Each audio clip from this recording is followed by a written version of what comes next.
Hello everyone, I am Niharika. Once again welcome to my channel.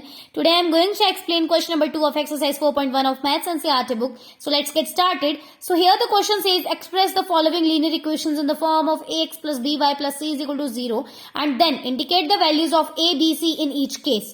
Right? So इसका मतलब है कि हमारे जो लीनियर इक्वेशंस हैं उन्हें इस फॉर्म में लिखा जाता है. कौन सी फॉर्म में? ax plus by plus c की फॉर्म में.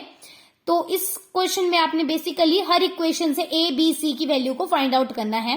तो पहले तो हमें इन सभी इक्वेशंस को इस फॉर्म में लिखना पड़ेगा, मतलब इन सभी इक्वेशंस के आरएचएस में हमें 0 लगाना पड़ेगा, तब जाके सॉल्व होगा. उसके बाद ही हम ए बी सी की वैल्यू फाइंड आउट कर सकते हैं. क्वेश्चन को देख के ही आपको पता चल गया होगा कि बेसिकली ए जो है एक्स का कॉफिशिएंट है, बी आपके वाई का कॉफिशिएंट है एंड सी तो आपको गिवन ही होगा हर क्वेश्चन में, राइट. और अगर नहीं गिवन होता है तो आप समझ जाओ वहां पे 1 या फिर 0 है. सो फर्स्ट पार्ट है आपका 2x plus 3y which is equal to 9.35. 5 के ऊपर बार गिवन है आपको, मतलब आपका 5 जो है बार बार रिपीट किया जा रहा है नंबर, राइट. सो यहाँ पे आप देख सकते हो x का कॉफिशिएंट कौन है? 2. तो ये आपकी a की वैल्यू है. हमें क्वेश्चन में ही पता था कि a जो है x का कॉफिशिएंट है, तो a की वैल्यू है 2, b की वैल्यू हो जाएगी 3, वो y का कॉफिशिएंट था ना, एंड c की वैल्यू तो आपको क्वेश्चन में ही गिवन थी. तो पहले तो हमने इसे इस फॉर्म में लाना था, इक्वेशन को इस फॉर्म में लिख देंगे. पहले तो आपके आरएचएस में 0 आना चाहिए, तो आप क्या करोगे, c की वैल्यू को आप एलएचएस की तरफ को ट्रांसपोर्ट कर दोगे. यहाँ पॉजिटिव में थे, वहां जाके नेगेटिव में होगी, राइट. सो a की वैल्यू 2 है, b की वैल्यू 3 है, c आपका ये पूरा डिजिट है विच इज नेगेटिव में. नेगेटिव में है तो आपने नेगेटिव साइन भी इंक्लूड करना है कि a की वैल्यू 2 है, b की वैल्यू 3 है एंड c की वैल्यू नेगेटिव 9.35 बार है. सेकेंड क्वेश्चन में x minus y upon 5 minus 10. C यहाँ पे भी आपने क्या करना है, आप यहाँ पे देख सकते हो आपको कोई फॉर्म में लाने की जरूरत नहीं है, आपकी इक्वेशन पहले से ही फॉर्म्ड है, आपके आरएचएस में 0 ही है, राइट. अब यहाँ देख सकते हो x के साथ तो कोई डिजिट ही नहीं लिखा है, मतलब a की वैल्यू कितनी हो गई. जब कोई भी डिजिट आपके वेरिएबल के साथ ना दिया हो तो आप समझ जाना वहां पे 1 होता है, राइट. सो यहाँ पे x का कॉफिशिएंट 1 हो गया तो a की वैल्यू हो गई 1. नाउ b की वैल्यू कितनी हो जाएगी, आप देख सकते हो y अपॉन 5 लिखा है, इसका मतलब है y जो है 1 अपॉन 5 के साथ मल्टीप्लाई हो रहा है, तो b की वैल्यू हो जाएगी माइनस 1 अपॉन 5 क्योंकि नेगेटिव साइन लगा है ना. c की वैल्यू कितनी है, नेगेटिव 10. आप देख सकते हो यहाँ लिखा हुआ है क्वेश्चन में. सो सेकंड पार्ट भी इस तरीके से सॉल्व होता है. यहाँ सॉल्यूशन आप देख सकते हो, a की वैल्यू 1, b की value minus 1 upon 5 and c की value negative 10. Now C part हम सॉल्व कर लेते हैं जल्दी से. Minus 2x plus 3y is equal to 6. यहाँ पे आपको पहले इस इक्वेशन को फॉर्म में लिखना पड़ेगा. आपके आरएचएस में 0 जाना चाहिए, तो आरएचएस में हम 0 लिख देंगे और आरएचएस वाले 6 को हम एलएचएस की तरफ ट्रांसपोर्ट कर लेंगे जो नेगेटिव में चला जाएगा. यहाँ पे x का कॉफिशिएंट नेगेटिव 2 है तो a की वैल्यू यहाँ पे नेगेटिव 2 है. यहाँ पे y का कॉफिशिएंट 3 है तो मतलब b की वैल्यू 3 है. c की वैल्यू कितनी हो जाएगी, नेगेटिव 6 जो आपके लास्ट में गिवन होता है. अब नेगेटिव साइन इंक्लूड करना जरूरी है तो लगा देना उसे. नेक्स्ट में x is equal to 3y. Again आपके कॉफिशिएंट बोल रही हूँ, मतलब आरएचएस में 0 लाना है तो हम इस इक्वेशन को फॉर्म में लिख देते हैं 3y. यहाँ को ट्रांसपोर्ट हो जाएगा, एलएचएस में नेगेटिव हो जाएगा. अब आप देख सकते हैं यहाँ c की वैल्यू कुछ भी नहीं दी थी. अगर c ही नहीं दिया है तो मतलब वहां समझ जाओ कि 0 पुट होगा, राइट.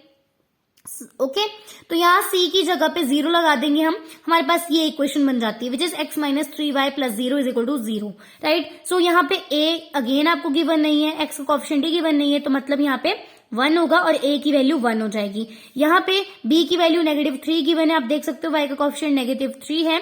c की वैल्यू कितनी है, 0, जो हमने अभी खुद से पुट करी थी, right. So a b c की वैल्यूज आपको पता चल गई होगी, मैं आपको दिखा भी देती हूँ. A1 हो जाएगा, B आपका नेगेटिव 3 हो जाएगा, C आपका 0 हो जाएगा.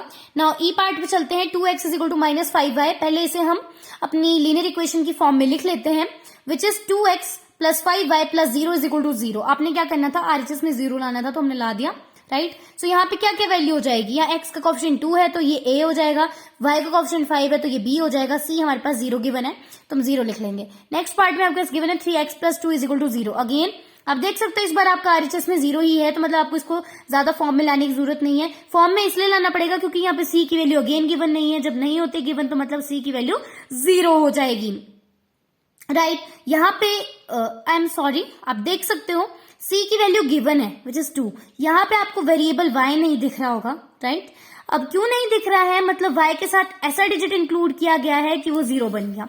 तो मतलब y के साथ जब 0 मल्टीप्लाई होगा तो ही तो वो 0 बनेगा, राइट. सो यहाँ पे आपकी इक्वेशन बन जाती है 3x plus 0y plus 2 is equal to 0, right.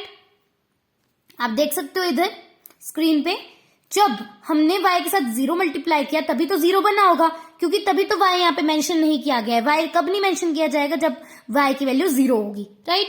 तो इसलिए हमारे पास इस बार a की वैल्यू 3 है, b की वैल्यू 0 है एंड c की वैल्यू तो आपको 2 गिवन ही थी पहले से, राइट। नेक्स्ट पार्ट में हमारे पास आ जाता है y minus 2 is equal to 0। इस बार कौन मिसिंग है, x। तो इस बार आपकी इक्वेशन क्या बन जाती है, 0x, मतलब x जो था आपका 0 रहा होगा, तभी तो x की वैल्यू आपके पास गिवन नहीं है, प्लस y आपको गिवन है, साथ में आपको c की वैल्यू भी -2 गिवन है, इज इक्वल टू 0 आपके RHS में पहले से गिवन था। ये इक्वेशन बन गई। इसका मतलब इस बार a की वैल्यू 0 है, y के साथ कोई कोएफिशिएंट नहीं है, मतलब 1 होगा, तो b की वैल्यू 1 हो जाएगी, c की वैल्यू तो आपको -2 पहले से ही गिवन है। The last part is 5 is equal to 2x। इस बार भी y जो है आपका गायब है, इसे हम पहले इसकी फॉर्म में लिख लेते हैं। 2x को LHS की ओर ट्रांसपोर्ट कर लेंगे तो हमारे पास बन जाएगा -2x प्लस आपके पास y गिवन नहीं है, मतलब वो 0 होगा, तो इसलिए 0y और साथ में आपको c की वैल्यू दी है +5 इज इक्वल टू 0। तो इस बार a क्या हो जाएगा, x का कोएफिशिएंट -2 है तो a की वैल्यू -2 हो गई, b की वैल्यू b की वैल्यू 0 हो जाएगी एंड c की वैल्यू +5 हो जाएगी, right. So this was the last part of this question. For more videos please subscribe my channel. Till then bye bye.